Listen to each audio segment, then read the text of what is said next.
ప్రముఖ కవి రచయిత డాక్టర్ పొన్నాల బాలయ్య రాసిన లంద నవల ఆవిష్కరణ కార్యక్రమం రవీంద్ర భారతిలో జరిగింది. మరసం ఆధ్వర్యంలో జరిగిన ఈ కార్యక్రమం ఎంతో ఘనంగా నిర్వహించారు. లంద నవలను ఆవిష్కరించడమే కాకుండా కొద్ది రోజుల్లో జరగబోయే మంజీరా రచయితల సంఘం 40వ వార్షికోత్సవ వేడుకల్లో భాగంగానే ఈ కార్యక్రమానికి శ్రీకారం చుట్టారు. తెలంగాణ నేలలో పుట్టిన మట్టి బిడ్డ, కవి, రచయిత, గాయకుడు, వక్త, బహుముఖ ప్రజ్ఞాశాలి పొన్నాల బాలన్న గారి జీవిత నేపథ్యము కన్నా విన్న చూసిన అనుభవించిన ఆత్మల్ని పట్టుకునే అక్షరాల కూర్పే ఈ లంద. ఈ లంద ఆవిష్కరణకు విచ్చేసినటువంటి గౌరవనీయులు, పెద్దలు, సాహితీవేత్తలు, ప్రముఖులు మరియు పొన్నాల బాలన్న గారి బంధువులు, అదేవిధంగా చుట్టాలు, స్నేహితులు ప్రతి ఒక్కరికి పేరు పేరున మంజీరా రచయితల సంఘం తరఫున సాదరంగా ఆహ్వానిస్తూ ఉన్నాం. 3 తరాల మాదిగ జీవన విధానాన్ని ఆవిష్కరించబోయే ముందు మన తమ్ముడు పాటలు పాడవలసిందిగా ప్రవీణ్. మా ఊరు ఒక్కసారి పోయి రావాలి, జ్ఞాపకాల పనులతో తిరిగి రావాలి. మా ఊరు ఒక్కసారి పోయి రావాలి, జ్ఞాపకాల పనులతో తిరిగి రావాలి. జ్ఞాపకాల పనులతో తిరిగి రావాలి. మా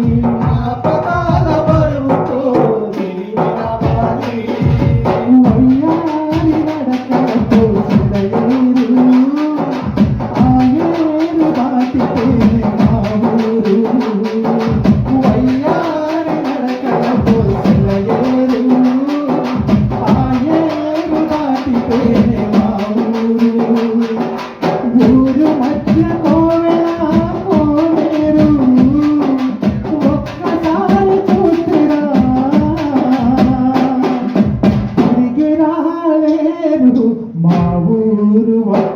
ఒక్కసారి పోయి రావాలి, జ్ఞాపకాల బరువుతో తిరిగి రావాలి. మా ఊరు ఒక్కసారి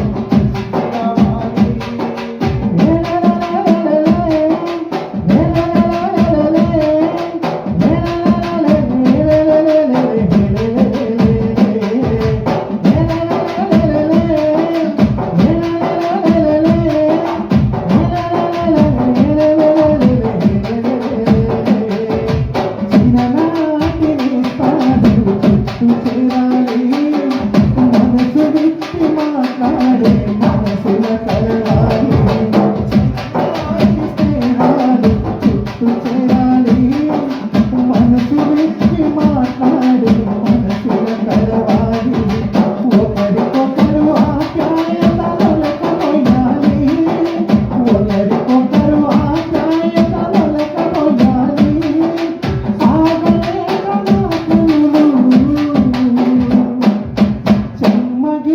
రావాలి. మా ఊరు ఒక్కసారి పోయి రావాలి, జ్ఞాపకాల బరువుతో తిరిగి రావాలి. మా ఊరు ఒక్కసారి పోయి రావాలి, జ్ఞాపకాల బరువుతో తిరిగి రావాలి. బతుకమ్మ బతుకమ్మ ఉయ్యాలు, బంగారు బతుకమ్మ ఉయ్యాలు, మా ఊరు గౌరమ్మ ఉయ్యాలు, బంగారు బతుకమ్మ ఉయ్యాలు.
ఎవరికి ఎవరో లోకంలో చివరికి మిగిలే శోకంలో తగలడుతోందా దేశం తగలడుతోందా విలువలు నడిచిన దేశంలో వలువలు ఒలిచిన వేషంలో చెరబడుతోందా దేశం చెరబడుతోందా ఏమో.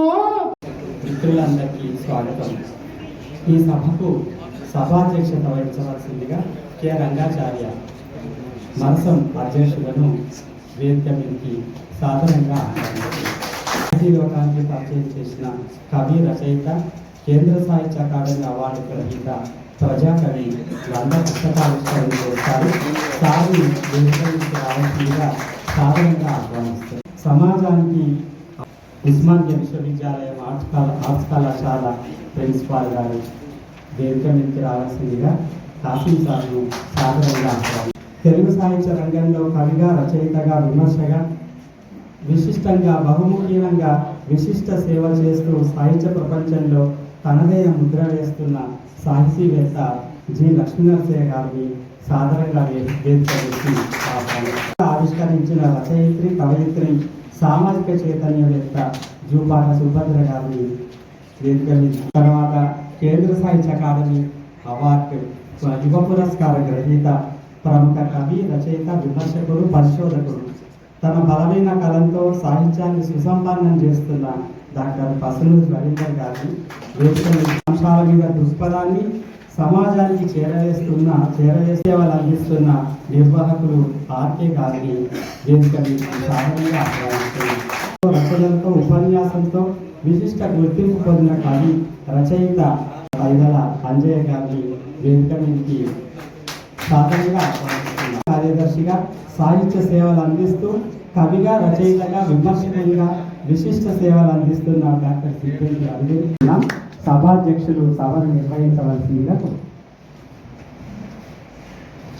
మంజీరా రచయితల సంఘం ఉమ్మడి మెదక్ జిల్లాలో 40 ఏళ్ల క్రితం ప్రారంభమైన ఈ జూన్ నెల జూలై నెలతో అది 40 ఏళ్ళు పూర్తి చేసుకుని 40 ఏళ్ల సభల్ని జరుపుకోబోతున్నది ఈ వచ్చే నెలలో.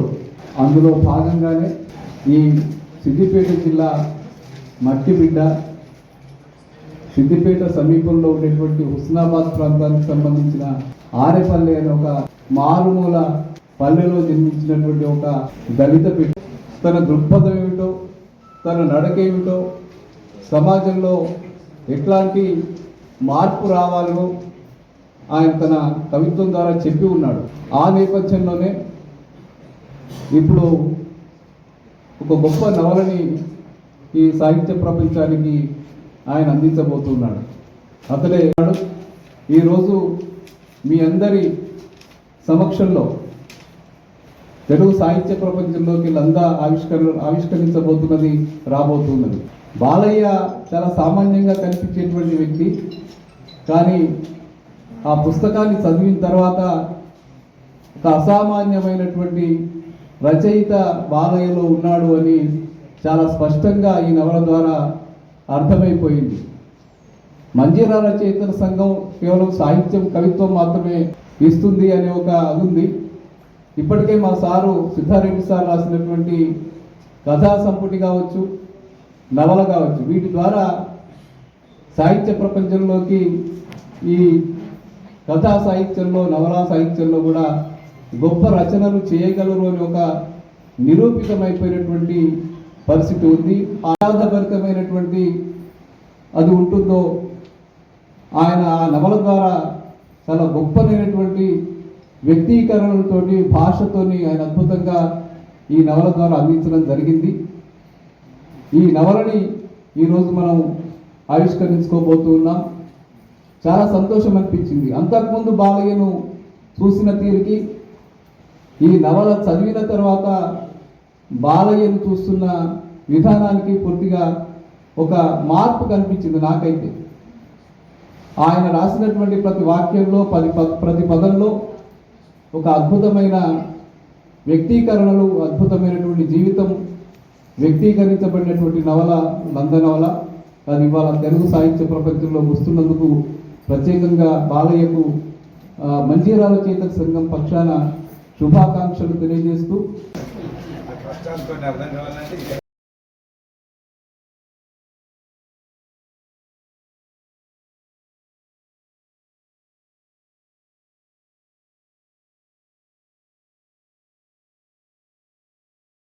ఒక 20 రోజుల కిందట బాలన్న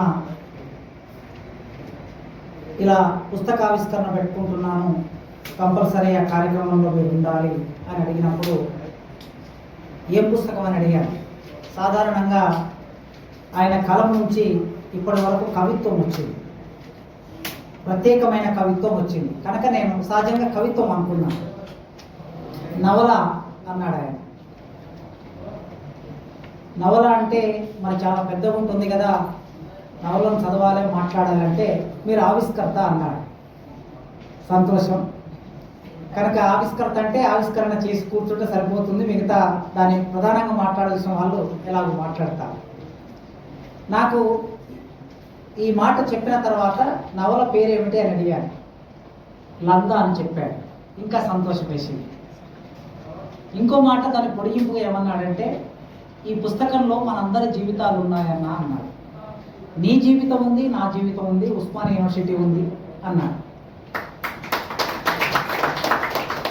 అంటే ఒక పుస్తకాన్ని ఒక రచయిత రాసినప్పుడు ఆ పుస్తకంలో అందరి జీవితాలు ఉన్నాయి అని అంటే ప్రతి ఒక్కరూ ఆ పుస్తకాన్ని చదువుకొని ఇందులో మా జీవితం ఉంది అని అనుకున్నారంటే అక్కడే ఆ పుస్తకం సక్సెస్ అయినట్లు లెక్క, రచయిత సక్సెస్ అయినట్టు. సాధారణంగా ఇప్పటి వరకు తెలుగు సాహిత్యంలో కొన్ని 1000 నవలలు వచ్చి ఉంటాయి. ఈ 1000 నవలలు ఏ జీవితాలను ప్రతిబింబించాయి? 1000 ఏళ్ల తెలుగు సాహిత్యం, ఒక 200 సంవత్సరాల నవలా చరిత్ర, ఒక 200 సంవత్సరాల 100 సంవత్సరాల కథా చరిత్ర. ఇవన్నీ మనం చూస్తే ఈ మొత్తం కల్పనా సాహిత్యంలో ఎవరి జీవితం ఉంది అని ఒక ప్రశ్న వేసుకుంటే అందులో నా జీవితం, బాలన్న జీవితం, అంజన్న జీవితం, సిద్ధెక్కి జీవితం అయితే ఖచ్చితంగా లేదు. లేదా సుభద్రక్క జీవితం, రవీంద్ర జీవితం, కింద కూర్చున్న మా పెద్దక్క జీవితం, మనుబు అక్క జీవితం లేదు. సో ఇప్పుడు మా జీవితాన్ని చిత్రించడానికి కావలసిన ఒక ప్రాతిపదిక ఏర్పడింది. ఆ ఏర్పడిన క్రమంలో ఈ నవల వచ్చింది. కవిగా ఆయన ఎంతో ప్రత్యేకంగా ప్రవేశించాడో మనందరికీ తెలుసు.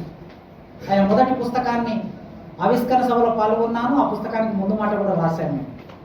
ఫస్ట్ టైం ఆ పుస్తకం చదివినప్పుడు అప్పటి వరకు నేను చదివిన తెలుగు కవిత్వం, పరిభాష, శిల్పం ఒక రకమైనది. ఆయన కవిత్వం చదివాక నేను పరాయీకరణ చెందాను అనుకున్నాను. ఎలా పరాయీకరణ చెందాను అంటే నా భాష నేను మాట్లాడటం లేదు, నా జీవితం నేను మాట్లాడటం లేదు, ఎవరో తయారు చేసిన ఒక భాషను మాట్లాడుతూ చదువుతూ పాఠం చెప్తున్నానని అనుకున్నాను. నాకు అసలు సిసలైన ఉత్పత్తి వర్గాల భాష ఎలా ఉంటుందో ఆ భాషలో కవిత్వం రాశాను. ఆ తర్వాత మరో సంపుటి వచ్చింది. ఇప్పుడు బహుశా బాలన్న 50 ఏళ్ళు దాటే అనుకుంటున్నాను. 50 ఏళ్ళు దాటినాక నవలలు రాస్తారని పెద్దలు ఎవరో రాయగా చదివాను. ఎక్కడో ప్రారంభం అంతా కవిత్వం రాస్తారు, 30-40 ఏళ్ళ కాలం, ఆ తర్వాత నవలలు రాస్తారు. కానీ అలాంటి ఒక ఒపీనియన్ను పటాపంచలు చేస్తూ కల్పనా సాహిత్యంలోకి, ముఖ్యంగా కథా నవలలోకి మా అక్క ఎప్పుడో ప్రవేశించింది, తమ్ముడు ఎప్పుడో ప్రవేశించాడు, ఇప్పుడు బాలన్న, ఇలా చాలామంది ప్రవేశించారు. అంటే జీవితం పరిపక్వమైనాక నవలా సాహిత్యంలోకి వెళ్తారు అనేది ఒక మాట ఉన్నప్పటికీ పరిపక్వమైన జీవితానికి కావలసినంత అనుభవం 30 ఏళ్లలోనే 35 ఏళ్లలోనే మాకు అబ్బుతుంది అనే విషయం చాలామంది నిరూపించారు. ఎంత బాగా ప్రవేశపెట్టాడంటండి అంటే ఆ పాత్ర మొత్తం చదివిన తర్వాత నాకు అర్థమైంది పాత్ర ఇట్లా ఎందుకు ఆయన ప్రవేశపెడుతున్నాడు అనేది. బొందయ్య పాత్ర, ఈ బొందయ్య పాత్ర అసలు ఒకటి చచ్చిపోయినట్లు పుడతాడు, అంతే కదా సార్? పుట్టిన తర్వాత ఏమి కదలిక ఉండదు, చచ్చిపోయింది అనుకుంటారు అందరు. చచ్చిపోయిండు అనుకున్న వాడిని బట్టలో చుట్టుకొని వెళ్ళి కాస్త గుంత తీసి ఆ గుంతలో పెట్టిన తర్వాత అప్పుడు గట్టిగా అరుస్తే బొందులో పెట్టి తీశారంటే బొందయ్య అని పేర్లు మనకి పెంటయ్య బొందయ్య ఎట్లా పేర్లు వస్తాయో అక్కడ తను చెప్పాడు. చెప్పిన తర్వాత సరే వాడు బతికాడు. బతికిన తర్వాత దొరకు జీతం ఉండి ఆ ఎద్దులను కొట్టుకొని అంటే ఆ జీతం ఉండి అక్కడ నుంచి పొలం నుంచి ఇంటికి వచ్చే క్రమంలో వాగు పొంగి పొరుగుతుంటే ఆ వాగులోకి ప్రవేశించిన తర్వాత అక్కడ ఒక బీభత్సం ఉంటుంది. మీరు చదవాలి దాన్ని ఖచ్చితంగా, నేను చెప్పను. ఎంత అంటే పాత్రని ఎట్లా ఎంటర్ చేశాడో ఆ పాత్ర చుట్టూ జీవితాన్ని ఎట్లా నిర్మాణం చేశాడు. ప్రతి ఒక్కరిలో ఏదో ఒక ప్రతిభ ఉంటుంది. ఆ ప్రతిభకు మెరుగులు దిద్దితే ప్రయోజనం ఉంటుంది. చదువుల తల్లి సావిత్రి ధిక్కారాలను తట్టుకొని మహాత్మా పూలే స్ఫూర్తితోని మొదటి టీచరుగా ఎదిగింది. సంకల్పంతో అవుతుంది ఏదైనా సాధ్యం. రాయి అనుకున్నదే అవుతుంది రత్నము. ప్రతి ఒక్కరిలో ఏదో ఒక ప్రతిభ ఉంటుంది. ఆ ప్రతిభకు మెరుగులు దిద్దితే ప్రయోజనం ఉంటుంది. ఆదర్శమూర్తుడు అంబేద్కరుడు అవమానాలను తట్టుకొని కష్టపడి చదువుకొని రాజ్యాంగాన్ని రాసినడు. కష్టపడితే వచ్చును నీకు ఫలితం. కఠోర సాధనతోనే జరుగును కార్యం. ప్రతి ఒక్కరిలో ఏదో ఒక ప్రతిభ ఉంటుంది. ఆ ప్రతిభకు మెరుగులు దిద్దితే ప్రయోజనం ఉంటుంది. ఆనిముత్యము అబ్దుల్ కలాము పేదరికం అనుభవించి పుస్తకాన్నే నమ్ముకొని శాస్త్రవేత్తగా ఎదిగినడు. సంకల్పంతో అవుతుంది ఏదైనా సాధ్యం. కార్యాచరణే కార్యానికి అవుతుంది మూలము. ఇవాళ చాలా ప్రాముఖ్యతకు చెందినటువంటి విషయం. ఎందుకంటే ఇందాక ప్రొఫెసర్ కాసిం చెప్పినట్లుగా కవిత్వంలో తనదైనటువంటి బాణిని గొంతుని వినిపించినటువంటి మిత్రుడు పొన్నాల బాలయ్య ఒక నవలని మూలాల్ని చరిత్రని మూటగట్టుకున్నటువంటి నవలని మన ముందుకు తీసుకొచ్చాడు. ముందుగా డాక్టర్ పొన్నాల బాలన్నకి మనం అందరం కూడా అభినందనలు చెప్దాం. గట్టిగా ఈ నవల గొప్ప నవలని రాసినటువంటి మన పొన్నాల బాలన్న కూడా గొప్పవాడు. ఆ నీళ్ళు చాలా అంటే ఆ పర్యావరణం, నేచర్ పర్యావరణం. మాదిగలు అంటే ప్రకృతివాదులు అంటారు. మాదిగల గురించి కర్ణాటకలో కూడా ఆయన సావిన్ రమేష్ గారు చెప్తారు. సావిన్ రమేష్ గారు అని తెలుగు అంటే తెలుగు నేల ఎక్కడ దాకా ఉందో అక్కడ తెలుగు వాళ్ళందరినీ కూడగట్టే ఒక లైఫే ఒక ఉద్యమంగా, భాష ఉద్యమంగా చేస్తున్న సావిన్ రమేష్ చెప్తారు. ఆయన కర్ణాటకలో వన్యారులు పాట పాడుకుంటారంట మాదిగల మీద, మాదిగ చరిత్రల మీద.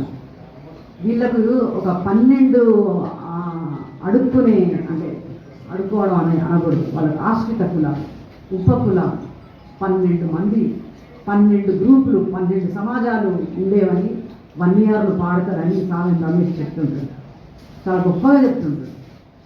సో అంటే నందిని సిద్ధారెడ్డి గారు కూడా చాలా అద్భుతంగా ఓన్ చేసుకొని ఎమోషనల్ అయిన పద్ధతి నాకు నిజంగా చాలా నచ్చింది. చాలా బాగా రాసింది ఆయన. వీళ్ళు అందరికంటే, సమాజంలో ఉండే అందరికంటే వీళ్ళు ఎక్కువ శ్రమజీవులు. వాళ్ళ చెమట రక్తం ఈ సమాజానికి బాకీ పడ్డది అనే ఒక అర్థంలో చాలా గొప్పగా రాసిన నందిని సిద్ధారెడ్డి గారిని అభినందించాలి. నిజంగా ఓన్ చేసుకోవడం. ఏ కులాన్నైనా మనం చూడండి చరిత్రలో అంటే కానీ వద్దనుకున్నాయి దాన్ని నష్టం చేసేటి, ఆ సమూహానికి నష్టం చేసేటి వదిలించుకున్నారు. అన్ని కులాలు వదిలించుకున్నాయి, ఆడవాళ్ళు సతి వదిలించుకున్నారు. లంద ప్రతి ఊరిలో 2-3 లందలు ఉంటాయి అనుకో, మిగతా వాళ్ళంతా కూలీలు వ్యవసాయం అది చేస్తారు. ఈ లంద అనేది ఒక గొప్ప లాబొరేటరీ. ఎంత చెక్క వేయాలి, ఎన్ని రోజులు తీయాలి, దాన్ని పర్రె ఎట్లా తీయాలి, ఎవరు తీయలేరండి ఆ పర్రె. నాకు కూడా చాలా కాదు, లందలు లేవు మా ఊళ్ళో, వ్యవసాయమే కూలీలే అంతా. ఒక్కటే ఒక కుటుంబం ఉండేది, వాళ్ళందరూ లేవు ఇప్పుడు ఊళ్ళో. తెలంగాణలో లేవు, నా ఆంధ్రాలో లేవు. ఆంధ్రాలో అంటే ఎప్పుడో పోయింది. కానీ ఒక సింబాలిజం, మేము ఈ చరిత్రకి చెప్పులు తోడి వాళ్ళకి తిప్పులాను ఏంటి దందెడ ఏంటిది, అది తోలు బొక్కెన తొండం అందించి మొత్తం ఆ సమాజాలు, ఆ సమూహాలు బతకడానికి, వ్యవసాయం నిలవడానికి, వ్యవసాయం అభివృద్ధి చేయడానికి బట్టలు ఇచ్చింది. ఆకులు లేనప్పుడు తోలే కట్టుకున్నారు, ఆకుల తర్వాత తోలే కట్టుకున్నారు. బట్టల కంటే ముందు, నేత కంటే ముందు తోలే కట్టుకున్నారు. సర్వం ఇచ్చింది. అది డక్కలి వాళ్ళ కథని నుంచి చెప్తాడు బాలయ్య. అరే నా కొడుకుని చంపేసి వాడి తోలుని మీకు చెప్పులు చేసింది, వాడి తోలుని డప్పులు చేసింది, వాడి బొక్కల్ని ఆయుధాలుగా చేసింది. ఇంత పెద్ద త్యాగం, ఇంత పెద్ద శ్రమ, ఇంత పెద్ద సంస్కృతి. డప్పు మెయిన్ కదా, డప్పు మూలం కదా, దాని నుంచి ఇవన్నీ క్రియేట్ అయినాయి కదా. నాట్యశాస్త్రంలో లేదు, బతుకమ్మ రాయలే. ఎందుకు రాయాలి? విలువ లేకుండా చేయడం, విలువ లేని లోన్స్ పెట్టి ఇప్పుడు ఇప్పించి అక్కడిక్కడ, దానికి విలువ లేనప్పుడు వదులుకోవడం. లందరూ లేవు, లందరూ తీసేసుకున్నారు అంతా, మాదిగలంతా లందరూ తీసేసుకున్నారు. కానీ ఎట్లా బతికినాం మేము ఈ సమాజంలో, ఎట్లా బతికినాం? అవన్నీ వదిలించుకోవడానికి సమాజం హెల్ప్ చేసింది, తోడ్పడ్డది. దురాచారాలన్నిటినీ వదిలించుకోవడానికి సమాజం అంతా తోడ్పడ్డది. సతిని వదిలించుకోవడానికి తోడ్పడ్డది, దేవదాసుని వదిలించుకోవడానికి తోడ్పడ్డది, వెట్టిని వదిలించుకోవడానికి వేరే కులాలు తోడ్పడ్డాయి. అవన్నీ సమాజంతో తోడ్పడ్డది. ఈ కులాలకి ఇంకా ఆ అవసరం ఉంది, ఈ సమాజం యొక్క తోడ్పాటు అవసరం ఉంది. మా మీద, మాదిగ కులాల మీద ఉన్న ఈ పంకిలమంతా పోవడానికి ఈ సమాజానికి బాధ్యత ఉంది. ఆ బాధ్యత పెట్టింది లంద నవల పొన్నాల బాలయ్య. నాకు ఈ నవల చదివిన తర్వాత ఒక ప్రశ్నకి సమాధానం దొరికింది. అది ఏం సమాధానం అంటే, పొన్నాల బాలన్న 2005లో అనుకుంటా ఇక్కడ డాక్టర్ గోనె లింగరాజు ఉన్నాడు, తెలంగాణ చిత్రకారుడు. గోనె లింగరాజు దగ్గర ముఖ చిత్రం కోసం వచ్చినప్పుడు మా ఇద్దరికి పరిచయం ఏర్పడ్డది. తైదలంజన్న వాళ్ళిద్దరు కలిసి వచ్చేది ఏగిల్వారంగా పుస్తకం. అప్పటి నుండి 20 ఏళ్ళుగా నేను బాలన్నతో జర్నీ చేస్తున్నా. ప్రతి 2-3 రోజులకు ఒకసారి మాట్లాడుకుంటాం. బహుశా కృష్ణమే నాకు తెలిసి ఉంటుంది, మా చర్చలు గోస ఎన్ని గంటల సేపు మాట్లాడుకుంటాం. అయితే బాలన్న ఎప్పుడు ఒక కన్నీటి కుండలాగా మాట్లాడుతుంటాడు. అరే మీకేందా, మీరు పట్నంలో ఉన్నారు, మీరు ఏమైనా రాస్తారు, ఏమైనా చేస్తారు, మీడియా మీకే ఉన్నది, మాకే ఉన్నదా అని నన్ను తిప్పి కొడతాను. నా పాపమా, నేను హైదరాబాద్లో అని చెప్పి నేను ఎప్పుడు బాలన్న ఎందుకు ఇట్లా మాట్లాడతాడు, ఇంత కోపం ఎందుకు చేస్తాడు, పుసుకున్న సిద్దిపేటకు పోయినా ఫోన్ చేయలేదని చెప్పి అడిగింది నా మీద. అంటే ఒక లైవ్లీనెస్ బాలన్నలో ఏముంటుందంటే విపరీతమైన ప్రేమ, విపరీతమైన కోపం, ఎమోషన్. సిద్ధారెడ్డి సార్ అందుకే ఈ పుస్తకానికి ముందు మాట రాస్తూ చాలా భావుకుడు మా పొన్నాల బాలయ్య అని చెప్పేసి బాలన్న గురించి చాలా గొప్పగా రాశాడు. తైదలంజన్న కూడా మంచి ప్రాస కలిపాడు, లంద నలంద. అసలు ఎంత గొప్ప మాట అసలు అది. ఒక బుద్ధిస్టు సంస్కృతికి ఉన్న మాదిగలకి చాలా సింపుల్గా ముడిపెట్టిండు మా అంజన్న. అట్లాంటి నవల మీద ఇప్పటిదాకా మాట్లాడినటువంటి పెద్దలందరూ కూడా చాలా అద్భుతంగా వాళ్ళ అభిప్రాయాలు వ్యక్తం చేశారు. నేనేమంటానంటే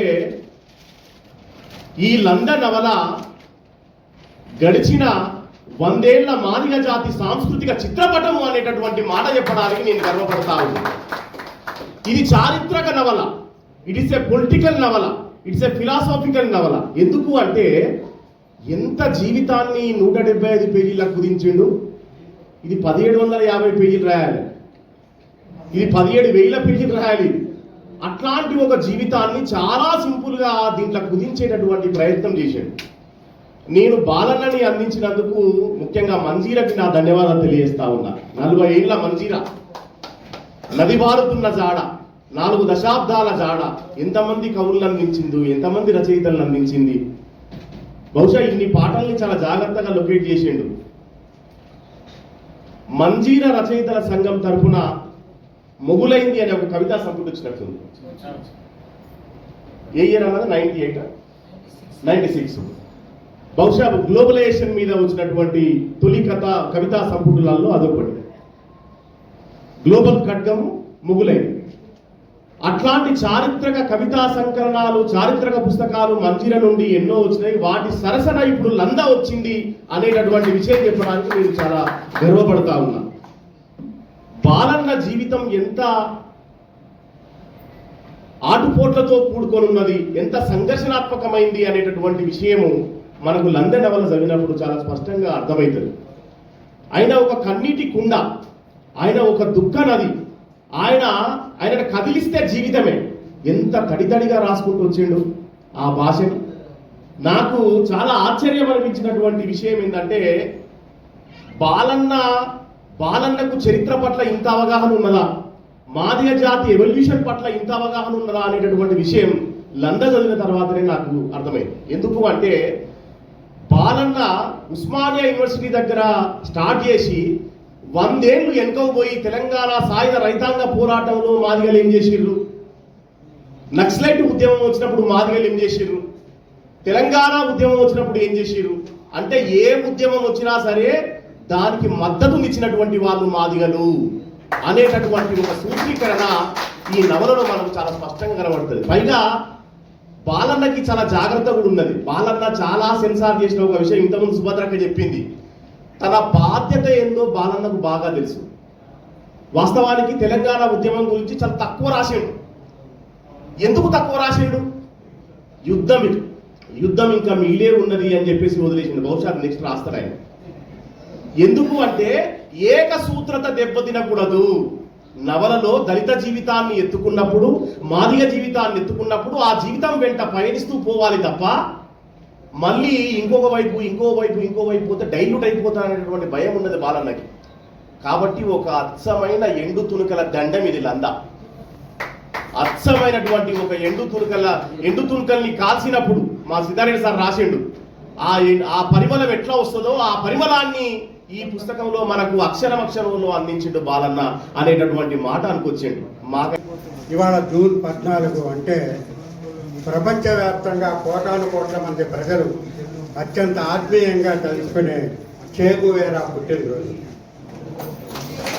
అట్లాగే ఈ 14న ఇంకొక విశేషం కూడా ఉంది. ప్రపంచ పటం మీద ఒక కుగ్రామమైన సిద్దిపేటలో ఒక టీచర్గా జీవితాన్ని ప్రారంభించి పొన్నాల బాలయ్య 5 సంవత్సరాల పురిటి నొప్పులు పడి మనకు అందించిన అద్భుతమైన కాన్స ఈ లంద నవల. దుర్భరమైన జీవితాలకి ఒక వృత్తి సంకేతం లంద. ఈ నవలలో ప్రధాన పాత్ర బొందయ్య 2వ తరానికి సంబంధించిన వాడు. తన తండ్రి తలపోతలో జీవితాన్ని కొనసాగిస్తూ ఉన్న ఊళ్ళో ఉపాధి కరువై కుటుంబాన్ని నెట్టుకు రాలేక బొంబాయికి వలసబాటు వెళ్ళి ఆరుగాలాలు అక్కడ కష్టపడి ఆఖరికి బొక్కల మూటై శవంగా ఊరికి తిరిగి వస్తాడు. కర్మ సిద్ధాంతం బానిసత్వం ఒక తరాన్ని కూల్చివేస్తే, జీవితం పెనుగులాట మరొక తరాన్ని కాల్చివేస్తే, 3వ తరం ఆత్మగౌరవ పోరాటాన్ని ఎత్తుపెట్టి ఊరూరా బీఫ్ ఫెస్టివల్ నిర్వహిస్తూ మాదిగ దండోరా చైత్రయాత్రలో కొనసాగుతుంటుంది. ఈ 3 తరాల జీవితాన్ని తెలంగాణ మాదుగుల జీవభాషలో వాళ్ళ ఆట మాట పాటతో తీర్మార్గా మన కళ్ళ ముందు దృశ్యమానం చేశాడు పొన్నాల బాలయ్య నవల్లో. నిజానికి 5 సంవత్సరాల క్రితం రావాల్సిన నవల అప్పుడు దానికి వెన్నుముగ్గా నిలబడింది సిద్ధారెడ్డి. ఇంత ఆలస్యమైన తర్వాత ఇప్పుడు కూడా రావడానికి కారణం మిత్రుడు సిద్ధారెడ్డి మాత్రమే. చివరిగా 2 మాటలు. అసమానతను, అణిచివేతను, వివక్షను ప్రశ్నించేది ఏదైనా కూడా ప్రజాస్వామికమే, ఆహ్వానించదగిందే. ఆ పరంపరను కొనసాగిస్తూ మేము ప్రచురించిన 81వ పుస్తకం పొన్నాల బాలయ్య రాసిన నవల. తెలుగు ప్రజలు ఈ నవలను తమ గుండెలకు హత్తుకుంటూ దీన్ని స్వాగతిస్తారని ఆశిస్తున్నాం. జై భీమ్, లాల్ సలాం. లందకు 2 తరాల భూతం ఆవహించుంది. ఒకటి కులం, ఇంకొకటి మతం. ఈ రెండింటి మీద చల్లే మంత్రజల ఉష్ణరక్త కాసారం ఇలా. బాలయ్య మీ అందరు తెలియదు, మా తమ్ముడు, మా తల్లి, వాళ్ళ తల్లి దగ్గర. ఇంకొక విషయము, నాతో కలిసి తిరిగి సాహిత్యాన్ని చదివి ఇవాళ గొప్ప నవల రాసినందుకు మా తమ్ముని నేను మనసారా అభినందిస్తున్నా. నాకు గర్వంగా. ఇంకోటి, నేను చేయాల్సిన పని కూడా చాలామంది మాదిగ రచయితలు గౌరవ చేయాల్సిన పనిని తాను ఒక్కడే నెరవేర్చాడు. లంద నవల తెలుగు సాహిత్యంలో ఒక నూతన అధ్యాయం. దళిత అస్తిత్వ సాహిత్యంలో ఒక మైలురాయిగా ఈ లంద నవల నిలిచిపోతుంది. మా తరం మంజీరాకి రావడం వల్ల మంజీరా విస్తృతి చెందింది. ముఖ్యంగా మా అంజయ్య, బాలయ్య ప్రవేశం తర్వాత మంజీరా మరింత డెమోక్రటైజ్ అయిందని నేను అనుకుంటున్నాను. ప్రజాస్వామ్యం మాట్లాడుతుంటాడు. వాటన్నిటికీ మూలం వీళ్ళందరూ నవలలో దొరుకుతుంది. ఆయన ఎందుకు అట్లా ఒక అగ్నిపర్వతంలాగా ఉంటాడు, ఓ లావా ఏదో లోపల ఎందుకు ఉడుకుతుంటుంది, దాని మూలాలు ఎక్కడున్నాయి, దాని వెనక ఎంత భయంకరమైన బాధ ఉంది, ఎంత నొప్పి ఉంది, ఎంత ఆవేదన ఉంది అనడానికి ఆ మూలాలు అందరూ తైదెలా చేయ కనబడకుండా అగ్నిపర్వతం. పొన్నాల బాలయ్య ఎప్పుడు పొంగి పొరలే అగ్నిపర్వతం. అగ్నిపర్వతం. ఈ ఇద్దరి మధ్య యాదగిరి ఉంటాడు. కొంచెం పొంగినట్టు ఉంటాడు, కొంచెం పొంగినట్టు ఉంటాడు. యాదగిరి నిజం. అంటే చాలా ఉత్సాహంగా ఉంటాడు, కొంచెం అట్లా ఉంటాడు, అందరిలో కలుస్తాడు, మళ్ళీ ఎక్కడో ఇదవుతాడు. అట్లాగే మా ఆర్కే తప్పకుండా చెప్పాల్సినటువంటి పేరు ఆర్కే. ఎందుకంటే ఆర్కే లేకపోతే నేను కూడా బాలయ్య విషయంలో ఇంత త్వరగా తీసుకునేవాడిని కాదు. ఆర్కే నేను ఎప్పుడు ఏది అడగను. ఆయన కూడా నాకు అంత స్వేచ్ఛ ఈ విషయంలో ఇచ్చారు. బాలయ్య విషయంలో బాలయ్య పుస్తకం రావాలనే పట్టుదల బాలయ్యకి ఎంత ఉందో లేదో నాకు తెలియదు. కానీ ఆయన పుస్తకం విషయంలో ఆయనకు పట్టుదల తక్కువ ఉండొచ్చు, కానీ ఆ పుస్తకాన్ని తప్పకుండా తేవాలనే పట్టుదల నాకు ఆర్కేలో ఎక్కువ కనబడుతుంది. ఎందుకంటే దీనికి కొంచెం నేపథ్యం ఉంది. ఆ నేపథ్యం కూడా చెప్పాల్సిందే. సభలో ఉన్న మీ అందరికీ మరొకసారి పేరు పేరున చాలా మంది ఆత్మీయులు, వాళ్ళు తిరిగినటువంటి రోజుల్లో మాట్లాడినటువంటి వాళ్ళు, గుడి విషయంలో కానీ ఇంకొక అంటరాంతి విషయంలో, అస్పృశ్యత విషయంలో మాట్లాడడానికి జంకినటువంటి వాళ్ళంతా ఇవాళ వాళ్ళు లేరు కనుక చాలా స్వేచ్ఛగా ముందటికి వచ్చేసి కులాల మధ్యన ఈ తేడాలు, అగాధాలు సృష్టిస్తున్నటువంటి సందర్భం కూడా ఇవాళ నేను చూస్తున్నాను. కాబట్టి పల్లెల్లో వాళ్ళు తీసుకొచ్చినటువంటి మార్పును రాయడానికి కూడా ఇవాళ చాలా మందికి మనసొప్పకపోయినా బాలయ్య మాత్రం అది రాయడం వల్ల వెనకాల తప్పనిసరిగా అంబేద్కర్ ఆలోచన విధానం ఉన్నది. దాన్ని ఎంతో కొంత దాన్ని కమ్యూనిస్ట్ పార్టీ సిద్ధాంతాన్ని, ప్రజాకార పోరాటం, రజాకార్లో పెట్టి అన్నలు కావచ్చు, ఆ చిన్నన్న అనే ఒక క్యారెక్టర్ వస్తుంది. ఆ క్యారెక్టర్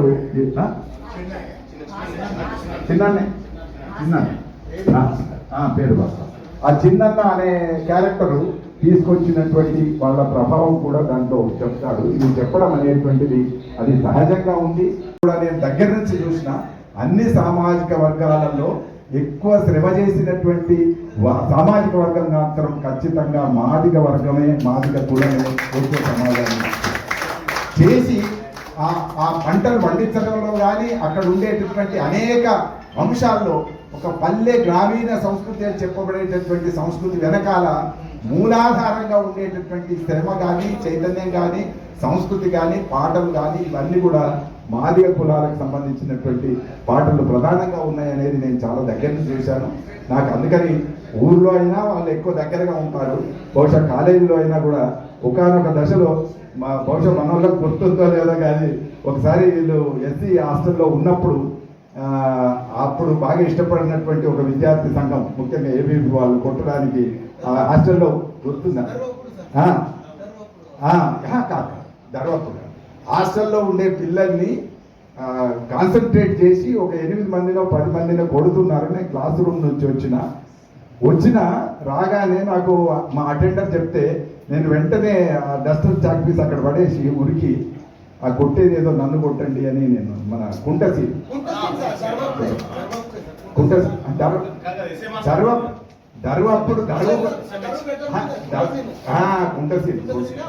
కుంటసీలు కొడుతుంటే నేను గొప్ప చెప్పుకోవడానికి అంతలేదు, నేను ఎంత ఇష్టపడ్డాను అనే దానికోసం మాత్రమే చెప్పాను. కాబట్టి అట్లా ఇష్టపడ్డటువంటి వాడిని నాకు ఇవాళ చాలా ఆనందంగా ఉన్నది, పరమానందంగా ఉన్నది. ఆ ఆనందం ఏంటిది అని అంటే బహుశా అది బాలయ్య రాసిండు, బాలయ్య పుస్తకమే, అందులో డౌట్ లేదు. కానీ ఆ పుస్తకం నేను రాసినంత ఆనందంగా ఈ పుస్తకావిష్కరణ నాకు జరుగుతున్నంత ఆనందంగా ఉన్నది. సంతోషం. బాలయ్యకు మరొకసారి కంగ్రాట్స్ చెప్తున్నా, బాలయ్యకు అభినందనలు చెప్తూ బాలయ్య మరిన్ని నవలు రాయాలని నేను హృదయపూర్వకంగా కోరుకుంటూ ఆయన అభినందించినటువంటి మిత్రులందరికీ, ముఖ్యంగా ప్రచురించినటువంటి ఆర్కేకు ధన్యవాదాలు చెప్తూ ముగిస్తున్నాను. అందరికీ, వేదిక మీద ఉన్న పెద్దలందరికీ పేరు పేరు అందరూ నాకు ఆశుంటే మా సిద్ధారెడ్డి సార్ మాట్లాడి అసలు నేను ఏడవాను.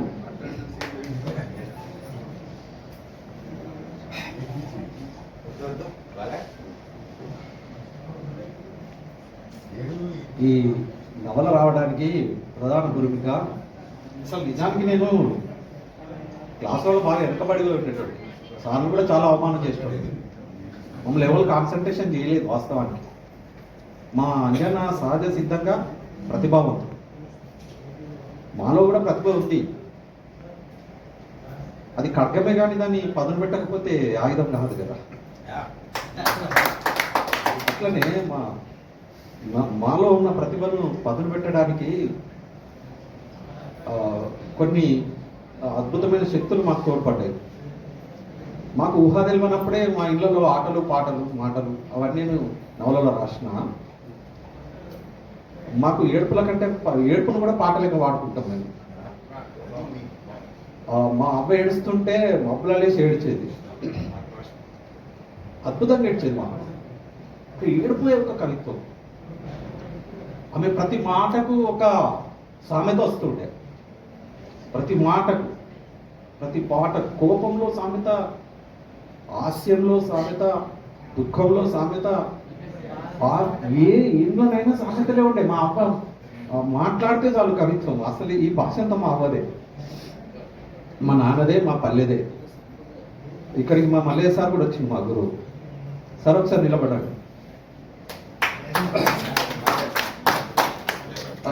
రండి సార్. తీసుకొచ్చింది అంటే ఒక అంబేద్కర్కు 3 గురువులు ఉంటే నాకు కూడా 3 గురువులు ఉన్నట్టే. రండి కూర్చోండి. మళ్ళీ సార్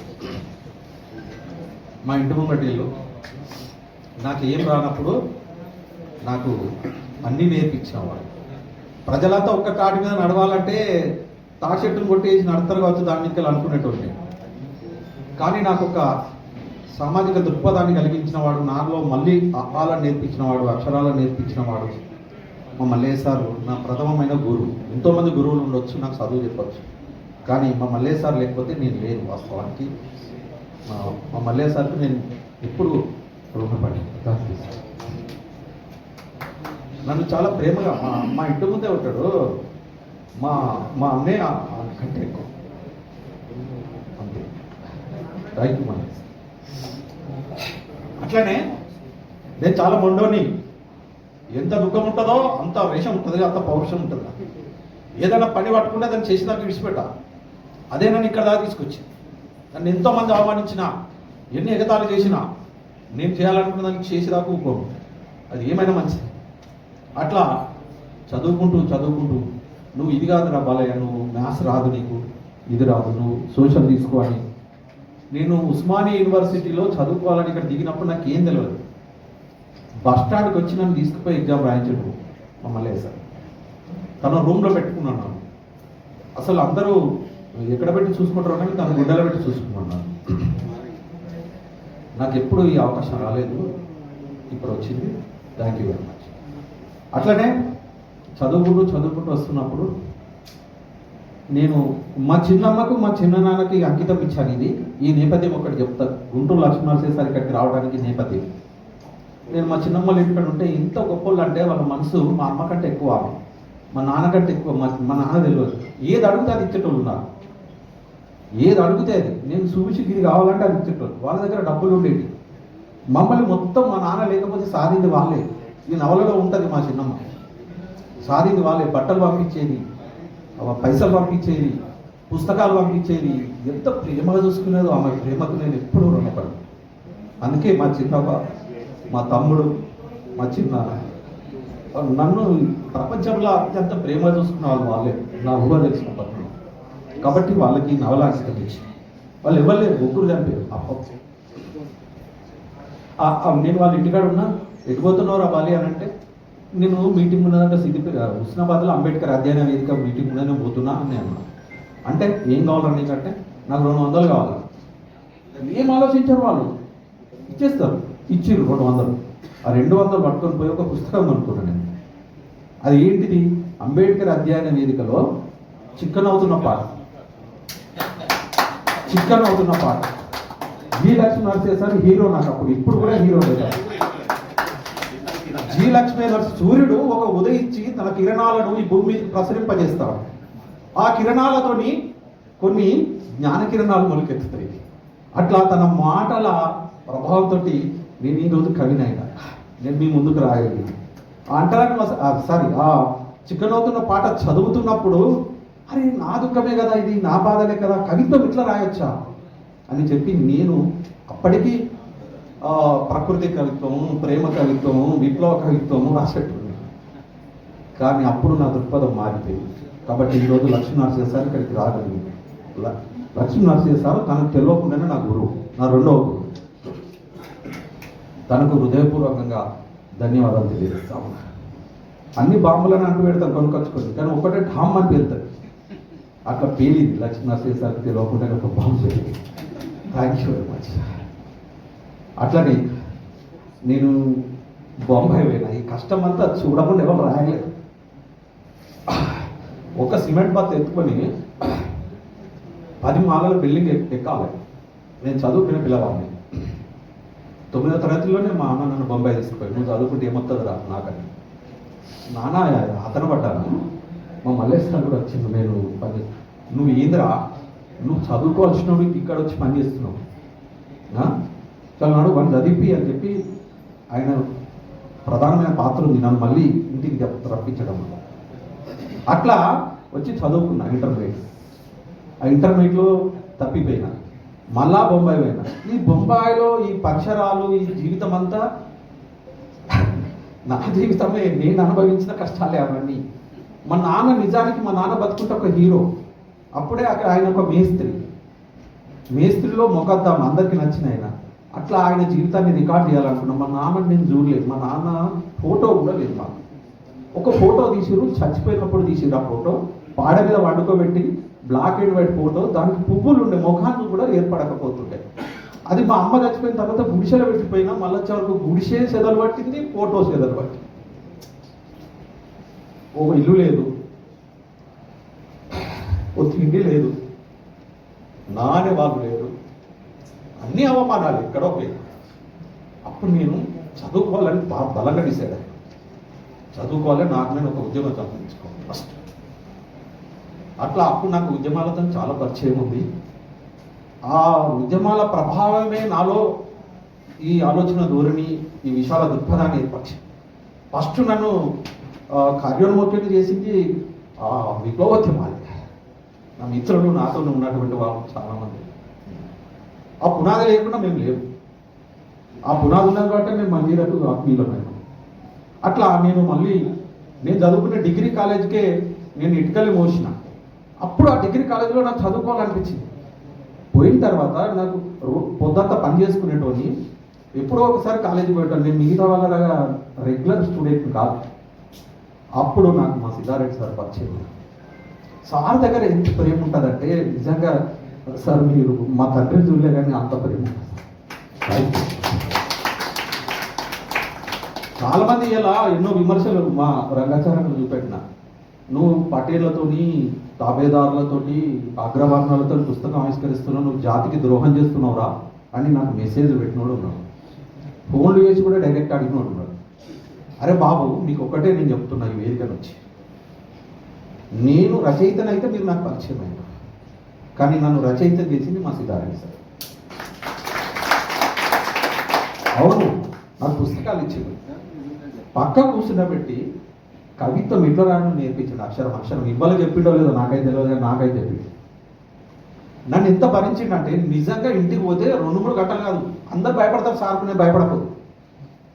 నేను ఎక్కువగా నాకు తెలియదు అసలు సార్లో ఇప్పుడు భయం అవుతుంది, అప్పుడు భయం కాలేదు. నిజంగా అప్పుడు నేను భయపడకూడదు, అందరూ అనేటోళ్ళు సార్ అంటే మాకు భయం కాదు, నాకు ఏ భయం కాదని నేను అంటాడు. కానీ నిజంగా ఇప్పుడు ఇంకెక్కువ భయపడుతున్నా. చాలా ప్రేమగా నాకు పుస్తకాలను ఇచ్చి కవిత్వం రాపించి, భయం అంటే మాకు మంజీరా నిజానికి ఒక క్రమశిక్షణ నేర్పింది, ఒక ఆత్మీయత నేర్పింది, ఒక ప్రేమను పంచే విధానాన్ని నేర్పింది. లేకపోతే కవిత్వం రాయడమే కాదు, క్యారెక్టర్ కూడా ముఖ్యమే మనిషికి. క్యారెక్టర్ లేకుండా కవిత్వం రాసి, క్యారెక్టర్ లేకుండా సాహిత్యం రాసి, ఇష్టం ఉన్నట్టుగా నేను ఏదో రాసిన పోజులు కొట్టేటోళ్లకు మా మంజీర రచయితల సంఘంగా మేము ఒక్కటే హెచ్చరిక చేస్తాం. మా దగ్గర ఒక నిజాయితీ ఉంటుంది, ఆత్మీయత ఉంటుంది, ప్రేమ ఉంటుంది, ఆ నమ్మకం ఉంటుంది. పరస్పరము ప్రతి ఒక్కరిని మేము గౌరవించుకుంటాం. ఒకరు మాట్లాడితే ఒకరు ఎదురు చెప్పాం మేము మళ్ళా. అది క్రమశిక్షణకు పేరు మా మంజీర రచయితల సంఘం. ఎందుకు మంజీర రచయితల సంఘం నేను ఎంచుకున్నా అంటే అది నా మాతృభూమి, నా జన్మభూమి. అది నా అమ్మ అక్కడ ఉంది, నా మాయమంత అక్కడ ఉంది, నా జీవితం అక్కడ ఉంది, నా అక్షరాలు అక్కడి నుంచి మొదలుకెత్తినాయి. అంటే పొరుగురు ఏమంటాం చూడండి, నా ఉన్నూరు తల్లి అది. కాబట్టి నా తల్లి, నా మాతృ సంఘం నా మంజీర రచయితల సంఘం. అందుకే మేము మంజీరాని ఎంచుకున్నాం మిత్రులారా. ఇందులో మేము ఒకడు పెడతాడు, నీకు అవార్డు రావాలని ఆలోచన ఉన్నావా, ఇంకోళ్ళు ఫోన్ చేసినట్టారు, అవునా నీకు మా అత్తత్తి ఇంకో అవార్డు అని ఇంకోళ్ళు. మిత్రులారా, దయచేసి మేము అందుకు కాదు, మేము ప్రేమను పొందడానికి మాత్రమే మంజీర రచయితల సంఘంలో ఒక బాధ్యత ఉన్న వ్యక్తి. నేను ఎక్కడన్నా నేను మస్తు ఈ మాట్లాడడానికి కూడా చాలా నేపథ్యం ఉన్నది. చాలా వేదికల మీద గంటలు నేను 4 గంటలు 5 గంటలు మాట్లాడగలను. అంబేద్కరిజం మీద అనేకమైన పుస్తకాలు చదివిన, మాట్లాడగలను. కానీ ఏనైనా ఎక్కువ తక్కువ మాట్లాడతాం. మా సిద్ధారెడ్డి సార్ వెంటనే అంటాడు, మాట్లాడిండు, బాగానే మాట్లాడిండు, తర్వాత ఏమవుతుందో మీకు ఎరికేనా అని హెచ్చరించి ఒక తల్లికోడు లెక్క తన రెక్కల కింద దాచుకుంటేనే మేము ఇక్కడ దాకా వచ్చినాం, ఇంకా వస్తాం. ఈ నవల రావడంలో సిద్ధారెడ్డి సార్ లేకపోతే ఈ నవల అస్సలు రానే రాదు. చైతన్య ప్రకాశన లేకపోతే కూడా రాదు. చైతన్య ప్రకాశన నా దగ్గర ఉండి వారం రోజులు సమ్మర్లో ఆయనకు కొంచెం వినిపించిన, నేను ఈ పెళ్లి సన్నివేశాలు వినిపిస్తే ఎంబడి పడి రాపించిండు. ఎంబడి పడి పక్క కూర్చొని నువ్వు రాయి అని. నిజంగా ఆయన ఉంటే చాలా ఆనందపడేటోడు. ఎప్పుడో ఈ నవల గురించి 2010 10వ తారీఖు 10వ నెల దసరా పండుగ నాడు మొదలుపెట్టిన ఈ నవల 2010 నా కొలీగ్ ఉంటాడు ఒక ఆయన, ఇప్పుడు ఇక్కడ వచ్చి వెళ్ళిపోయారు. ఆయన ఏమన్నాడంటే, నువ్వు బాగా బలిసి రాస్తావు కవిత్వము కథలు. ఆయన పెద్ద బిల్డింగ్ కట్టిండు, ₹1,00,00,000 బిల్డింగ్ కట్టిండు, నెలకు 50,000 కిరాయి. నాకు ఇప్పుడు కిరాయి ఉంటున్నా నేను. వాళ్ళకు చులుకన పైసలు సంపాదించుకోవడమే కావాలి వాళ్ళకు. నేను మన తిక్క అనుకున్నారు వాళ్ళు. అట్లాంటి సందర్భంలో ఈ నవల రావడానికి మా సిద్ధారెడ్డి సార్ నా వెంబడి పడ్డారు. చాలామంది లాస్ట్కి వచ్చేసరికి ఇట్లయింది అంటారు. నిజానికి 5 సంవత్సరాల నుంచి నన్ను క్షమించాలి సార్ ఆర్కే గారు. ఎంత మళ్ళీ మా సిద్ధారెడ్డి సార్ అంత ప్రేమ పెట్టాడు నా మీద. నువ్వు ఖచ్చితంగా నా డెడ్ లైన్స్ పెట్టాడు. ఈ నెల అంటే 5 సంవత్సరాలు డెడ్ లైన్ పెట్టి, 5 years డెడ్ లైన్ పెట్టి, నేను భయపడదును రాయకపోవడానికి చాలా కారణాలు ఉన్నాయి.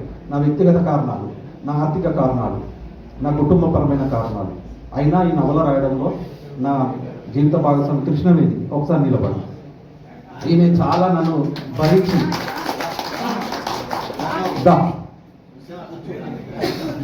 తర్వాత అంత ప్రేమ చూసుకునేది తప్పైంది. చిన్నదైనా, నాకంటే చిన్నదైనా కూడా తల్లి అంత పెద్ద విశాలమైన మనసు ఉంటుంది ఆమెకు. నన్ను పూర్తిగా నన్ను రాత్రి ఒకళ్ళు డిస్టర్బ్ చేసి, మేము రాత్రి 2 గంటల దాకా పడుకోవాలి, ఇద్దరు నేర్చుకుంటూనే ఉన్నాం. అంటే రకరకాల వాళ్ళు ఉన్నారు. నేను ఇట్లా రావడానికి మమ్మల్ని డిస్టర్బ్ చేసిన వాళ్ళు చాలామంది ఉన్నారు. అట్లాంటి సందర్భంలో కూడా రాత్రంతా మెలకువగా ఉంది. నువ్వు చేస్తావు, నువ్వు ఇది చేస్తావు అంటే ఆ సామెత తప్పు కాదు, ఒక స్త్రీ ఉంటుంది వెనకాలని. నిజానికి ఆమె నా జీవితంలోకి వచ్చిన తర్వాతనే నేను ఈ కవిత్వం రాస్తున్నా, ఈ ఇట్లా నిలబడ్డాను. అందరూ తనకు నేను ఎల్లప్పుడూ రుణపడ్డాను. నా పిల్లలు కూడా నన్ను ఓపికగా భరించారు. ఈయన మా పెద్ద అయిన అభినవ చైతన్య, మా చిన్న అయిన నిలబడు ప్రజ్ఞ రేవంత్ కుమార్, వీళ్ళిద్దరు.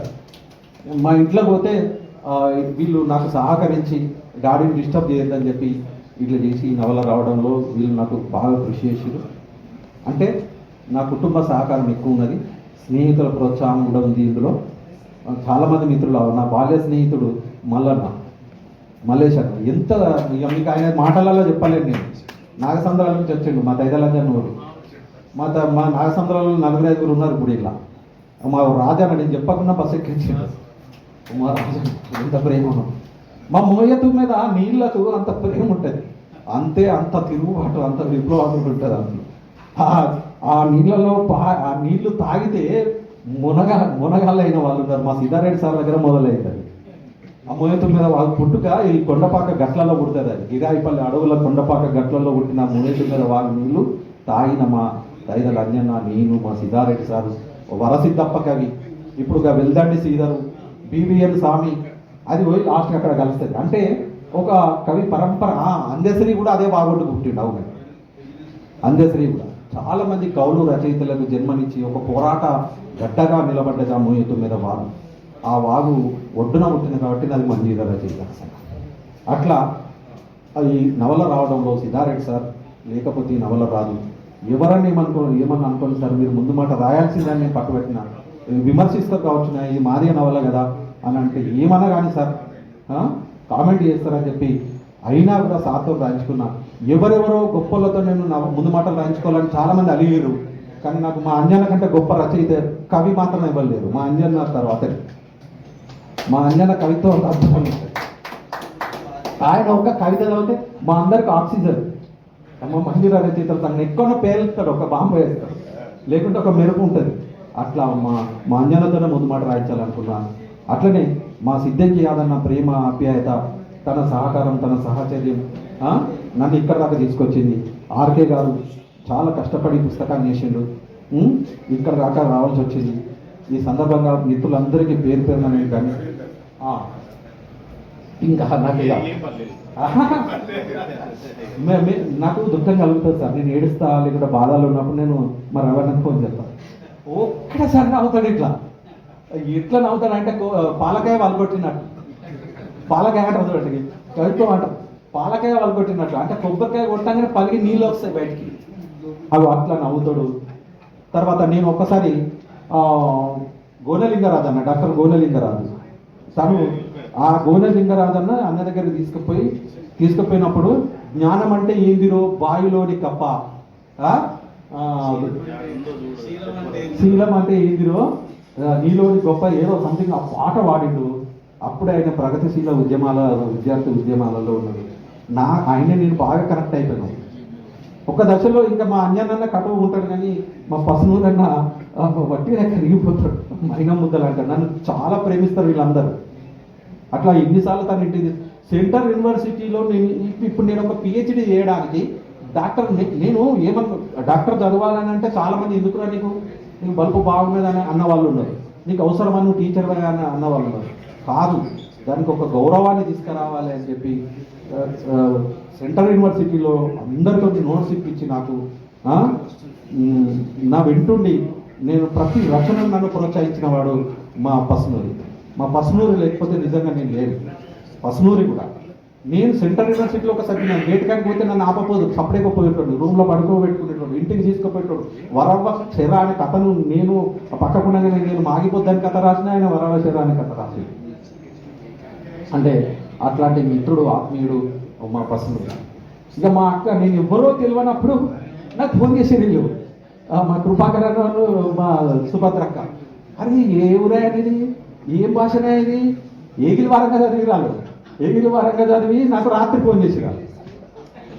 చదివి ఏమన్నా క్లాస్ వీక్ అంటే నాకు అసలు నేను యూనివర్సిటీలో నేను సీట్ సంపాదించుకోవడానికి నేను ఒక యూనివర్సిటీ లెవెల్ ఒక పరిశోధకునిగా నేను ఇది కావడానికి మా కృపాకర్ అన్న పాత్ర అద్భుతంగా ఉంది.